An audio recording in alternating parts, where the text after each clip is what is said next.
असावे, आदेश काय असावे, आशीर्वाद काय असावे, हे रामायण शिकवतं. भावांचं प्रेम काय हे रामायण शिकवतं.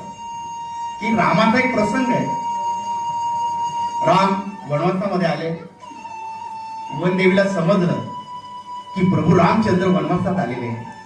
वनदेवी तिथं आली, रामाला नमस्कार केला, आनंद झाला की या वनामध्ये आज राम आलेले. प्रभू तुमचं दर्शन झालं, काय सेवा करू, तुम्ही सांगाल ते सेवा करते.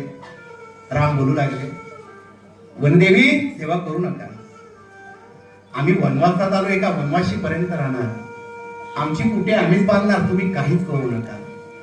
त्यावेळेस वनदेवी एक सांगू लागली, भगवंता थोडी तरी सेवा करू दे. त्यावेळेस रामाने सांगितलं, मग कळशील तर एक काम कर, मी ज्या मार्गाने आलेलो आहे ना त्या मार्गातले काटे साफ करून दे, रस्ता मोकळा करून दे. वनदेवीने तथास्तु म्हटलं आणि वनातले काटे नाहीसे झाले, रस्ता एकदम साफ झाला. पण वनदेवीच्या मनामध्ये एक प्रश्न होता, राम असे का सांगतात, तुमचा तो प्रवास पूर्ण झालेला आहे, मग तुम्ही रस्ता का मोकळा करताय?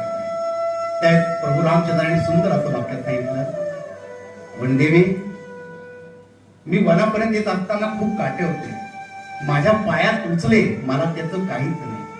पण माझा एक वेडा भाऊ आहे भरत, तो माझा शोध घेत घेत माझ्यापर्यंत येईल.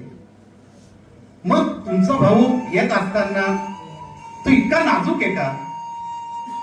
राम म्हणता, नाही, माझा भाऊ फार कडक आहे, त्याचं हृदय इतकं कडक आहे की एखाद्याचं कवच, एखाद्याची भेट घेतली त्याचं कवच तुटून जाईल, एवढी शक्ती माझ्या भावामध्ये.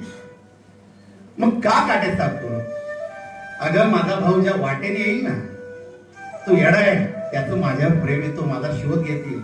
आणि जर त्या वाटेमध्ये एवढासा सुद्धा त्याच्या पायाला काटा जर लागला ना, तो तिथून तुटून जाईल, त्याचं मन तुटून जाईल. तो एकच मनामध्ये विचार करेल की माझ्या भावाला दुःख झालं ते माझ्यामुळे झालं, त्याच्या पायामध्ये काटे उचले ते माझ्यामुळे तुटले, तिथं त्याचं मन तुटून जाईल. बस मला त्या वेदना माझ्या भावाला नको. हे प्रेम हे रामायण शिकवतं, हे आपला कर्माचा